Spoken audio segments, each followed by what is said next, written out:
I really just want to break this video down from the beginning. I'm thinking that the hesitation of her opening the door is because of the uneasiness she felt. She knew everybody's talking about paranoid schizophrenia. That was diagnosed like days before her murder. Her son said she was diagnosed with lupus and that his mother was a loving spirit. She was sensitive to evil or what's around her, period, whether good or bad.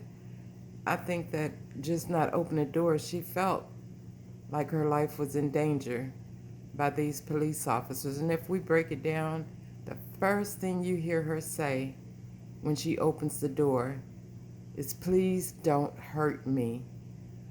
Then she started just begging, "Please, God, please, God, please, God." She knew there was something evil about to happen, and she could feel the spirit of this officer who was domineering, rude, I think just disrespectful from the beginning. She knew that her life was in danger. You'll see when they finally entered her home, everybody's talking about her hesitation, how she felt um, that, she was dealing with a mental crisis.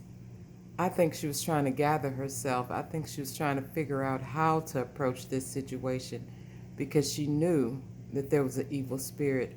At one point, she's going to say, "Can you pick up that Bible?" I think that was to quell that evil spirit that was lingering around him. I really do. I think that she wanted him to pick up the Bible in hopes that that would probably touch some God in him to be able to control himself or rethink his actions, just having God just take over the situation. It's not crazy to believe in God the way she did.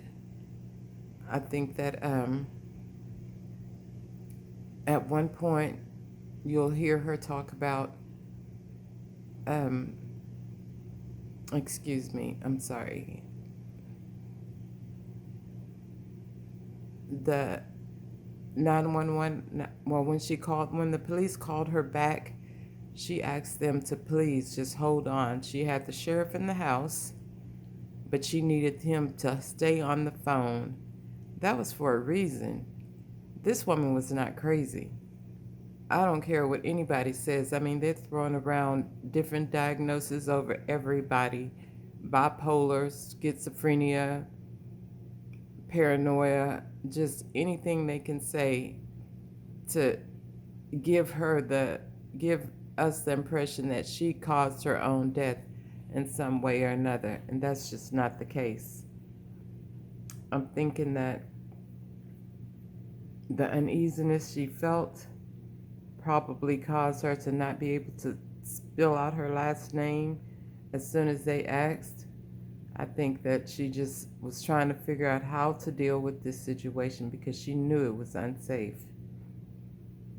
Um, it goes further to say at one point, the officer tells her to go in the kitchen and turn the water off.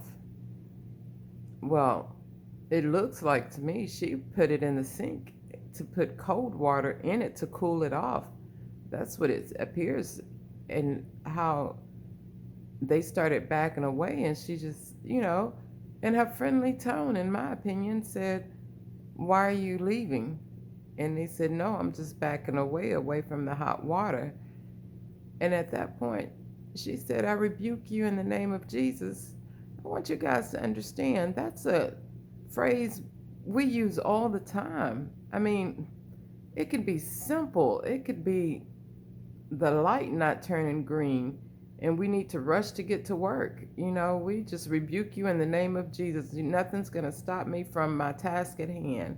I rebuke you in the name of Jesus. I'm not going to lose this job because of being late or whatever. We just use that term, just when things aren't flowing correctly. We just need the name of Jesus to be in control of our situation. And I do believe that's exactly what was going on with her. At one point, she repeated it. She said, I rebuke you in the name of Jesus, not thinking anything of it. That officer took that way out of context. He just went berserk and pulled his gun and I'll shoot you in the effing face. You know, what demons do you have in you that got scared because she rebuked him in the name of Jesus? That was your reality. That wasn't real reality. That was your imagination just going wild. I don't understand. I mean, I do think that these officers are out here traumatized, evidently, because they think every one of us is out to harm them. Not just black people. They think citizens of the United States are their enemy. I've seen so much where they are brutalizing, beating, and it's not just the police officer. Yeah, they are the first one on the scene, but these prosecutors and judges are protecting them. These laws aren't being passed to protect us. I mean, everybody's talking about the George Floyd Act should have been passed. All the money that's going into training. This isn't a training issue. Everybody can see that. This is a systematic control. I mean, it's going all the way up. It's not just about, I won't go into a tangent on that because we want to focus on Miss Massey. But I mean, you can just see her spirit. She is calm, she's quiet, she's mild-mannered, she's respectful. I mean, I think at one point at the door, she said, I love y'all. That really should have been the end of the conversation. She thanked them for coming by, and for all purposes, they should have left at that point. They had no reason to even enter her home, no reason to ask her for ID. I mean, all of that is, I mean, they were there investigating Prowler, but it turned on her like, okay, let's go see what's crime we can find on you. You know, there's a car out here. I want to see what's going on with this car now. I mean, it's just crazy. I really don't have a lot of hatred for the second officer that's actually filming this. It's more so this Grayson guy that's out of control. Yeah, I do think the second officer should have calmed his partner down. I don't think he saw the danger that his partner saw, but the second officer, in my opinion, did have compassion, enough humanity where he did, you know, hold her to the end and try to go get his medical kit or whatever. This is just outrageous. This is ridiculous. This is them that have mental issues going on. I mean, really, every term, I don't know, 3-6 months or something, every year, I don't know, once every period, they need to get evaluated. They need to debrief. They need to get whatever's going on with them. We need to find out if they should still be carrying a gun. Because at this point, they're using the gun before they use anything else. I mean, everybody has commented on the fact that he could have backed out instead of walked towards. And what got me is he said, she threw the pot of water. Look, it's at my feet. It barely missed me. How can he say that when he stepped into the water? I mean, I don't know. I just don't get it. Now, what I will say, and probably in closing, is that this prosecutor, I think she's in on it too. And when I say that, I think that she's overcharging him with 3 counts of murder, 1, knowing that she can't prove that, knowing that that's a high bar to reach.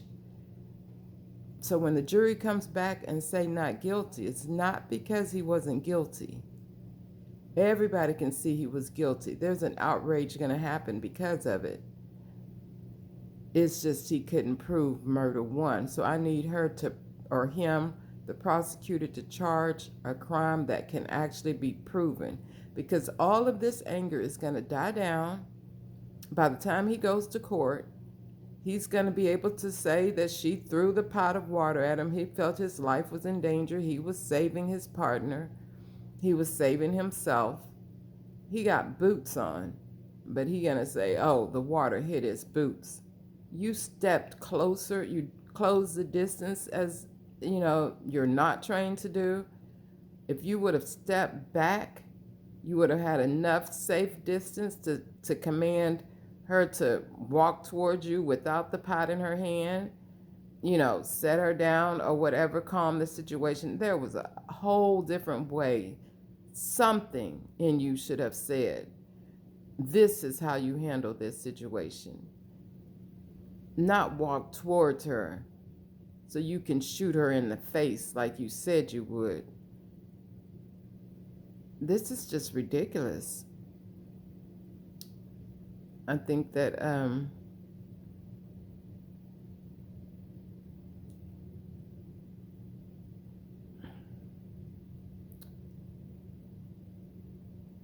this is ridiculous. That's all I can really say. She lost her life senselessly.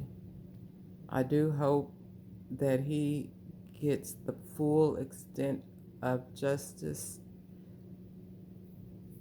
I think that serving life in prison should be his sentence.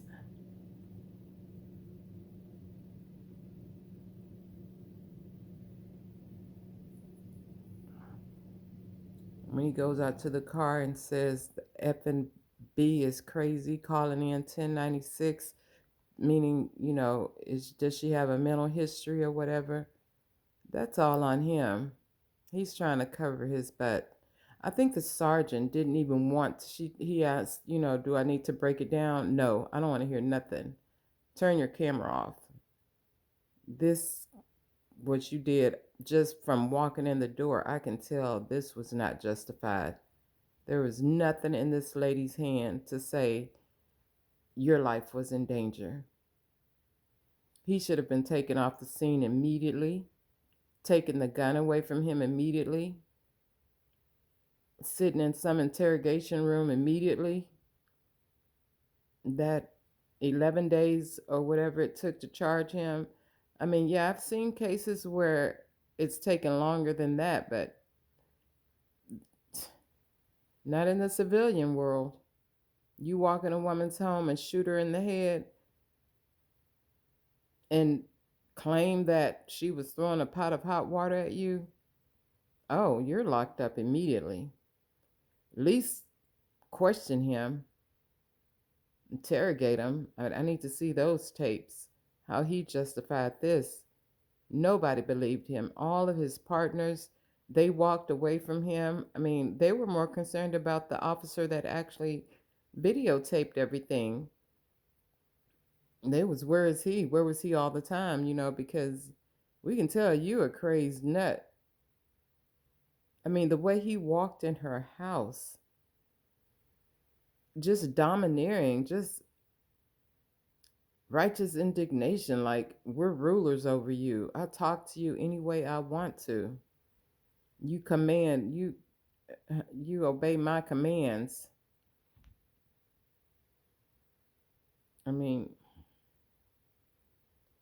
I tell you, I did hear that he has colon cancer and he does wear a colostomy bag.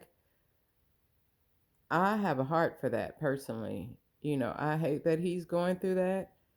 And that same humanity that I feel for him, he could have had for her. If he thought everybody's pouncing on, she showed sign of mental illness from the beginning. If he thought that, he asked a question, he did. Are you okay mentally? Well, at that point, let me get somebody for you to talk to. You don't understand what's going on. You don't know what to do. Let me call the crisis hotline. Let me figure out how I can help you. I'm here to serve you. That's my job. That's what you pay me for. I want to protect you. That's the mentality officers should have. not investigating some car uh, on her driveway. That's not what she called you for. I mean, you're all in her house. I mean, I get it. You got to, look and surround the scene and see what's going on in her house. But I mean, if you felt that unsafe, I think at that point, instead of walking towards her, you should have backed up away from her. You were right there by the door. The counter was between you. You could have walked away, backed up, talked her down, got her some help, and we'd have all been saying, hey, here, finally, there's officers out here that are good officers. But from the beginning of knocking on her door, you called me. Why would I hurt you? Well, excuse me? That is a question you need to be asking yourself. I called you. Why are you hurting me? Nothing, and you said. I mean, there's a reason why. There's a reason why she feared you. It was all in your presence. Everything about you said, be aware, be very afraid. Because I got an itching to pull this trigger. I got an itching to, oh Lord. I really do. I think that everywhere in every police station, the first thing they see above their mission statement is I rebuke you in the name of Jesus, because the whole system is corrupt and y'all are the ones that are in contact with the public. We can't get to our mayors. We can't get to our senators. We can't get to our judges. We can't get to our prosecutors. But we see police officers in our face every day, questioning everything, beating us because we jaywalked, beating us because we looked at you funny, locking us up because we didn't give ID when we didn't have to. That's another thing I never understood. Why do we have rights if we can't use them? If we use our Fifth Amendment to not answer any questions, oh, you're obstructing. Our First Amendment to be safe in our, I don't even know, uh, the free speech, oh, you're disorderly. That's all. I'm going to go on a tangent, so I'll leave it right there.